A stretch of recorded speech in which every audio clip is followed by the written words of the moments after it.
नमस्कार, स्वागत है आपका और आप देख रहे हैं नेशन न्यूज 10। आपके साथ मैं हूं ईशा खान। चलिए शुरुआत करेंगे बुलेटिन की बड़ी खबर के साथ। सहारनपुर खनन माफिया भगोड़े हाजी इकबाल के सहारनपुर नगर स्थित भगत सिंह कॉलोनी आवास पर थाना मिर्जापुर पुलिस के एक हफ्ते में दूसरी बड़ी कुर्की की कार्रवाई जारी है। बता दें, गैंगरेप के मामले में वांछित चल रहे खनन माफिया हाजी इकबाल पर पुलिस द्वारा ये दूसरी बड़ी और कड़ी कुर्की की गई कार्रवाई की जा रही है। सहारनपुर विकास प्राधिकरण द्वारा जिस मकान को सील किया गया था, उसी मकान का आज थाना मिर्जापुर पुलिस द्वारा कुर्की कर सभी सामान अपने कब्जे में ले लिया गया है और सहारनपुर खनन माफिया हाजी इकबाल के ऊपर पुलिस द्वारा 50,000 का इनाम घोषित किया गया है। और इसके बाद सहारनपुर न्यायालय द्वारा खनन माफिया इकबाल को भगोड़ा भी घोषित कर दिया गया था। इसी क्रम में सहारनपुर पुलिस प्रशासन द्वारा एक हफ्ते में खनन माफिया इकबाल के मकान पर दूसरी बड़ी कुर्की की कार्रवाई की जा रही है।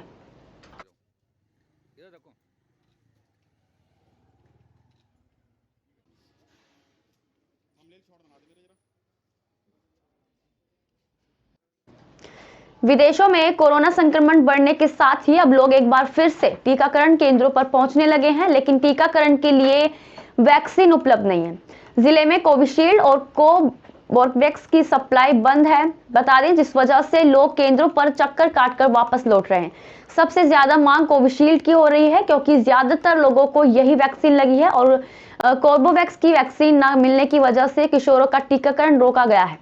फिलहाल जिले में केवल सिविल अस्पताल में ही टीकाकरण का केंद्र चल रहा है। स्वास्थ्य विभाग के पास केवल कोवैक्सीन ही उपलब्ध है, इसकी भी कुछ ही डोज बची हुई है।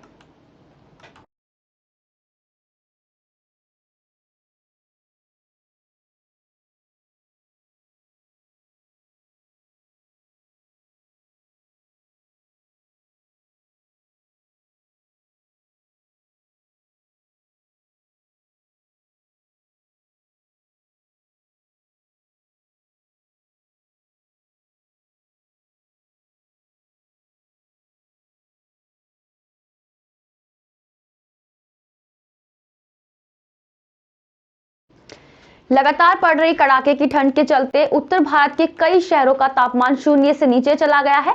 पंजाब, हरियाणा, चंडीगढ़ और दिल्ली, पूर्वी राजस्थान समेत उत्तर पश्चिम मध्य प्रदेश और पश्चिम उत्तर प्रदेश में न्यूनतम तापमान में 1 से 3 डिग्री की गिरावट दर्ज की गई। सबसे कम न्यूनतम तापमान 3.7 डिग्री सेल्सियस राजस्थान के फतेहपुर में दर्ज किया गया। इस बीच मौसम विभाग ने दिल्ली में येलो अलर्ट भी जारी किया है। दिल्ली में कल से 3 दिन तक भीषण शीतलहर चलेगी और भारतीय मौसम विज्ञान विभाग के मुताबिक 2 पश्चिमी विक्षोभ 18 और 20 जनवरी को उत्तर पश्चिम भारत को प्रभावित कर सकते हैं। बता दें, जिससे शीतलहर की संभावना है और 18 तारीख तक राजस्थान, पंजाब, हरियाणा, चंडीगढ़ और दिल्ली के कई हिस्सों में और उसके बाद 19 तारीख को पूर्वी राजस्थान के अलग अलग हिस्सों में शीतलहर से गंभीर शीतलहर की संभावना स्थिति की बहुत संभावना है।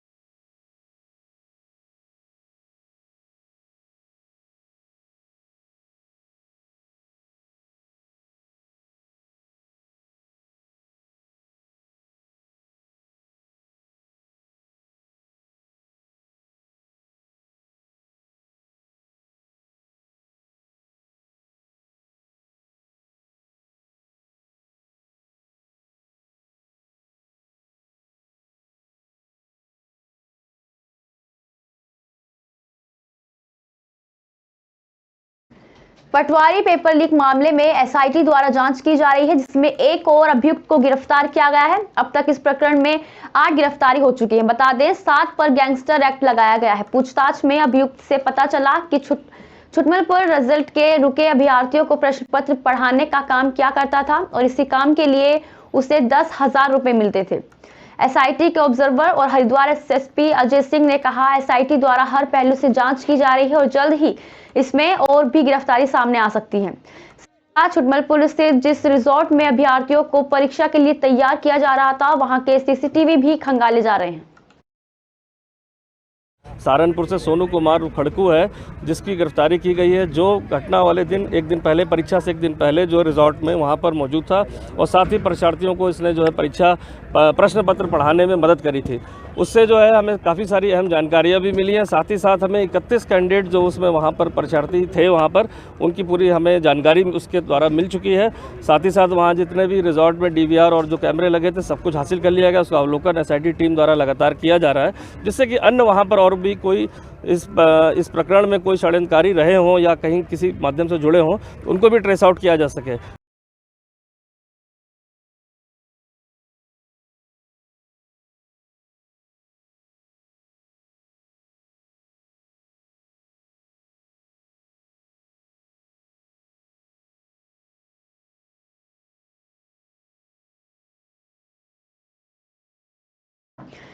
बसंत चौधरी फाउंडेशन नेपाल के सौजन्य से हरिद्वार में मकर संक्रांति पर 2 दिवसीय गुजल कुंभ का आयोजन किया गया, जिसका उद्घाटन विश्व हिंदू परिषद के कार्याध्यक्ष आलोक कुमार ने किया। सूत्रों में इस 2 दिवसीय गजल कुंभ में देश भर में से पधारे लगभग 150 गजलकारों ने शानदार गजल पाठ किया। साथ ही विशिष्ट अतिथि के रूप में नेपाल से डॉक्टर श्वेता दीप्ति और मुख्य अतिथि के रूप में डॉक्टर मधु मोहता और शैलेंद्र जैन अप्रिय पधारे। कार्यक्रम संयोजक दीक्षित तनकोरी ने बताया कि पिछले 18 वर्षों से प्रतिवर्ष निरंतर गजल कुंभ का आयोजन होता रहा है और जिसमें देश भर के सैकड़ों वरिष्ठ और नवागंतुक गजलकार गजल पाठ कर चुके हैं। गजल का कार्यक्रम हो रहा है। यह गजल कुंभ पिछले 14 वर्षों से लगातार होता आ रहा है। 13 वर्ष हमने दिल्ली में लगातार किया और इस बार हरिद्वार में यह संगम किया जा रहा है और बहुत खुशी हो रही है हमें जब साहित्य की दिशा में ऐसे महत्वपूर्ण कदम बढ़ाए जाते हैं। लग रहा है बिल्कुल बिल्कुल आप सही कह रहे हैं। साहित्य की तरफ लोगों का रुझाव कम होता जा रहा है और सरकार को चाहिए कि इस तरफ ध्यान दे और हम लोगों की हौसला अफजाई करें। सूरत शहर के मंगलवारी बाजार में 5 दिवसीय श्री महाभगवत कथा का आयोजन किया गया। आपको बता दें कि भगवत कथा की शुरुआत होने से पहले 16 जनवरी को कलश यात्रा भी निकाली गई थी, जिसमें 800 से ज्यादा कलश निकाली गई। आसपास के लोग इस कलश यात्रा में बढ़ चढ़कर भाग लिए और लोगों में काफी उत्साह देखने को मिला। इसके बाद 5 दिन तक भागवत कथा रात 8 बजे से 11 बजे तक रहेगा। बता दें कथावाचक के रूप में श्री धाम वृंदावन से पधारे श्री पूज्य राघवेंद्राचार्य ही महाराज के सानिध्य में प्रस्तुत किया जाएगा और मंडप में हजारों की संख्या में श्रद्धालुओं को बैठने की व्यवस्था की गई है।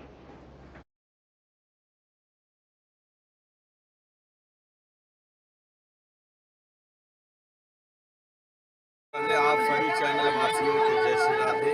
आप लोग इस कथा में पधारे और आज से सचिन में चल रही 5 दिवसीय श्रीमद् भागवत कथा का कलश यात्रा है और आज से ही श्रीमद् भागवत कथा प्रारंभ होगी, जो कि 20 तारीख तक चलेगी। 20 तारीख को हवन है, प्रसाद का कार्यक्रम रखा गया है।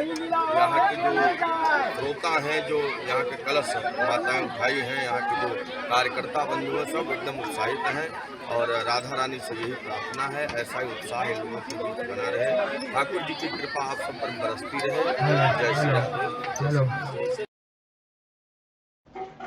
गंग नहर पर बन रहे स्टील गार्डर पुल पर बड़ी लापरवाही के साथ काम चल रहा है। जानकारी के अनुसार स्टील गार्डर पुल बनाने में जो लेबर मजदूर काम कर रहे हैं वे बिना सेफ्टी बेल्ट पहने ही काम करने नजर आ रहे हैं, या यूं कहें कि पुल बनाने वाली कंपनी ने इन मजदूरों को सेफ्टी बेल्ट वगैरह उपकरण कुछ भी नहीं दिए हैं, जिससे यहां काम करने वाले मजदूर अपनी जान की बाजी लगाकर स्टील गार्डर पुल पर काम करने को मजबूर है। आपको बता दें कि कुछ साल पहले रुड़की में भी स्टील गार्डर पुल निर्माण का काम चल रहा था। वहां पर भी कंपनी की लापरवाही के चलते निर्माणाधीन पुल नहर में गिर गया और जिसमें कई मजदूरों ने अपनी जान गंवाई थी। साथ ही आपको बता दें कि हाल ही में कुछ दिन पहले गुजरात में भी एक पुल गिरने से बड़ा हादसा हुआ, जिसमें दर्जनों लोगों ने अपनी जान गंवाई थी और लेकिन निर्माणाधीन कंपनी ने शायद उससे भी कोई सीख नहीं ली है।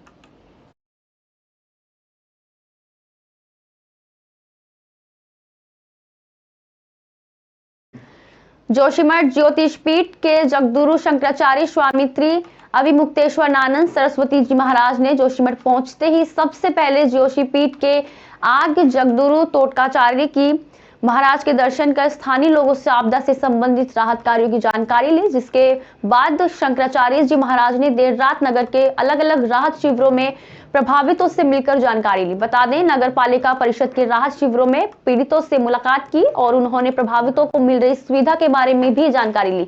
शिविर में रह रहे प्रभावितों ने शंकराचार्य जी को बताया कि वे लोग अविलंब पुनर्वास और वन टाइम सेटलमेंट चाहते हैं। उन्होंने प्रभावितों को ज्योति मठ की ओर से हर संभव सहयोग देने की बात कही।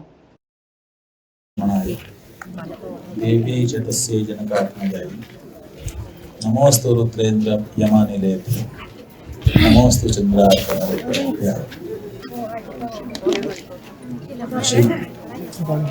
तहसील के इस परिसर में समवेत और लंबे समय से अपने हितों के प्रति जागरूक रहकर आवाज उठा रहे आप सभी जोशी मठ बचाओ संघर्ष समिति के सदस्यगण और आपका नेतृत्व कर रहे नेतृत्व। पटवारी परीक्षा पेपर लीक मामले में जांच एसटीएफ से लेकर एसआईटी को सौंपने पर डीजीपी अशोक कुमार ने कहा कि हरिद्वार के एसएसपी अजय सिंह अभी तक एसटीएफ में एसएसपी थे और वहां बहुत कुशलता से उन्होंने कई मामलों का खुलासा किया, इसलिए उनके अनुभव का एसआईटी की जांच को फायदा मिलेगा। डीजीपी ने कहा इस मामले में मुकदमा भी हरिद्वार के थाने में दर्ज है, इसलिए एसआईटी हरिद्वार में बनाई गई है। और डीजीपी अशोक कुमार सड़क सुरक्षा जागरूकता सप्ताह के तहत आयोजित कार्यक्रम में शिरकत करने हरिद्वार पहुंचे।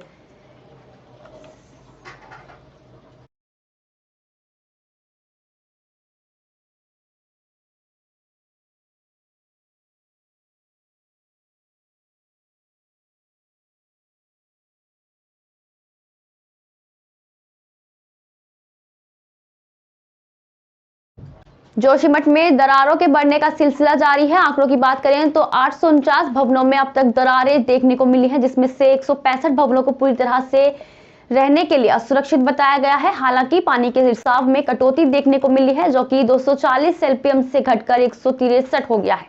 लेकिन इस वक्त जोशीमठ की स्थिति गंभीर बनी हुई है। स्थानीय निवासियों को लगातार विस्थापित किया जा रहा है। अब तक 237 परिवारों के 800 लोगों को विस्थापित किया जा चुका है। जो स्थिति इस वक्त जोशीमठ में बनी है, उससे भवनों में दरारें देखने की संख्या में और भी बढ़ोतरी देखने को मिल सकती है। जोशीमठ रोपवे में हालांकि अभी तक कोई खतरे की बात नहीं है, लेकिन हालातों के मद्देनजर रोपवे को लेकर इंजीनियर की नियुक्ति भी की गई, जो रोपवे की हर गतिविधि पर निगरानी रखेगा।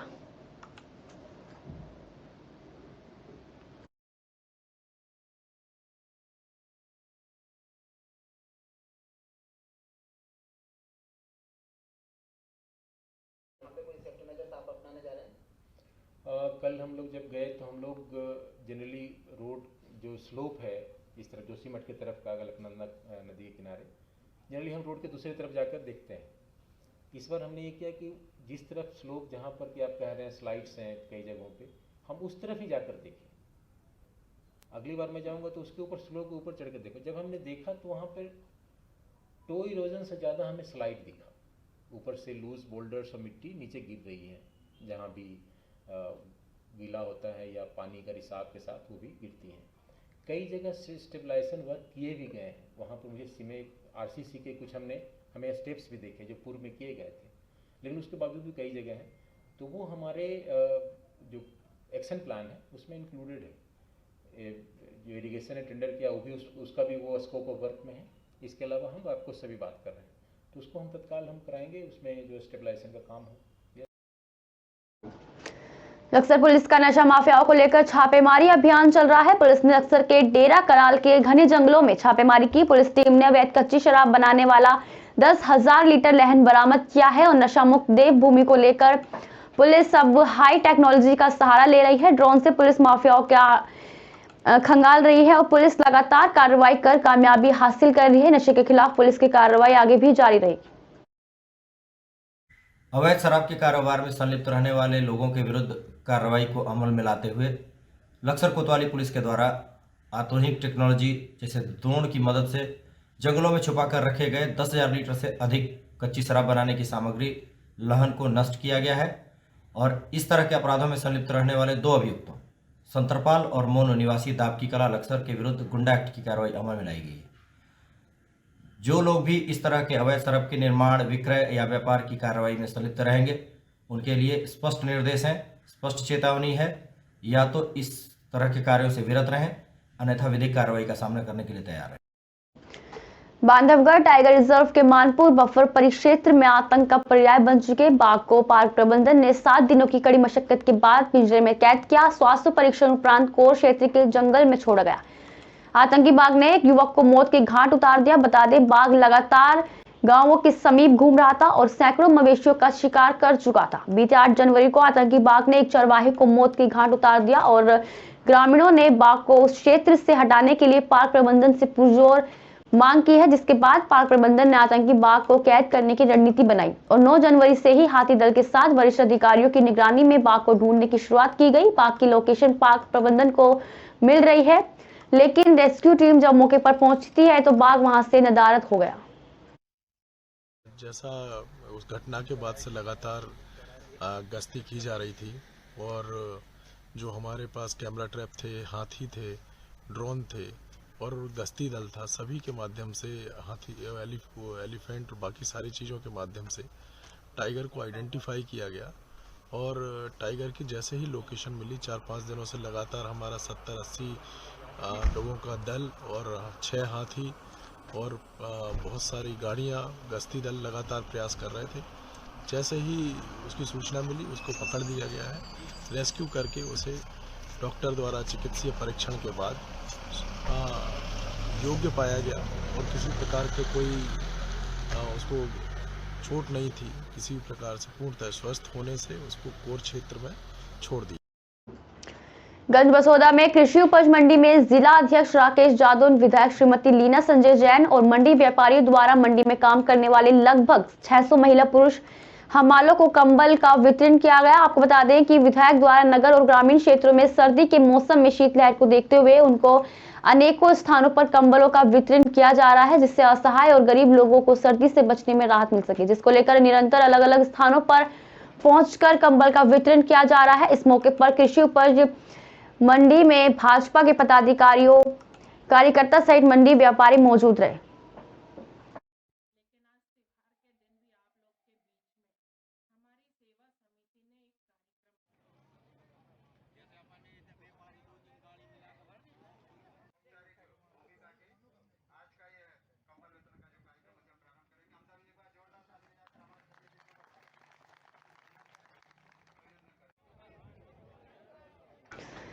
विदिशा जिले में स्थित श्रीहरि वृद्धाश्रम में रहने वाली 85 साल की काशीबाई दांगी का पूर्ण मान सम्मान के साथ राजीव गांधी आयुर्वेद महाविद्यालय भोपाल में अंतिम संस्कार किया गया। महाविद्यालय के प्राचार्य भगवती प्रसाद शर्मा, प्राध्यापक दिलीप धनोलिया और प्राध्यापक प्रमोद बघेल सहित कई लोग मौजूद रहे।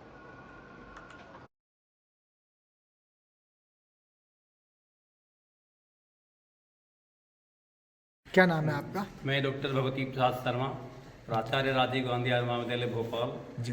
हमारे यहाँ पर BMS फर्स्ट ईयर में एनाटॉमी सब्जेक्ट में कैडेवर का जो नॉलेज है बहुत ज़रूरी है, क्योंकि इसके बिना जो बच्चे जो आगे जैसे कुछ भी ज्ञान है तो वो नहीं कर पाते हैं। तो हम 4-5 साल से इसमें प्रयासरत थे, किंतु हमें कैडेवर नहीं मिल रहा था और जो है हमने समाचार पत्रों में जो है हरि वृद्धाश्रम विदिशा का नाम हमें मिला, तो वहाँ पर उसकी संचालक वहाँ पर विप्रवादी शर्मा से बात हुई और इस तरह से उस संदर्भ में हम वहाँ पर गए, भाई साहब से बातचीत की हमने वहाँ पर, और उसके संदर्भ में भाई साहब से बात है कि जैसा भी कुछ होता है तो हम आपको बताएंगे। तो आज भाई साहब से बात हुई कि आज किसी श्रीमती कमलाबाई की मृत्यु हो गई है, तो बोले इसके लेकर हम आ रहे हैं। तो भाई साहब ने आज हमारे राजीव गांधी महाविद्यालय को एक हमारी सहायता की और इससे बच्चों को बहुत चिकित्सा में सीखने के लिए बहुत कुछ मिलेगा। इसलिए श्रीहरि वृद्धाश्रम विदिशा को मैं बहुत बहुत धन्यवाद ज्ञापित कर। वेद प्रकाश शर्मा, संचालक श्रीहरि वृद्धाश्रम विदिशा। आज वृद्धाश्रम में 85 वर्षीय श्रीमती काशीबाई का स्वादेहांत हुआ और वो काफ़ी दिनों से बीमार थी, तो उनकी इच्छा थी कि उनका शरीर चिकित्सा जगत की शिक्षा के काम आए और मरणोपरांत उनकी इच्छा का सम्मान करते हुए हम लोगों ने आज भोपाल के राजीव गांधी आयुर्वेदिक महाविद्यालय में उनका देहदान किया। आज के लिए बस इतना ही। देखते रहिए नेशन न्यूज़ 10।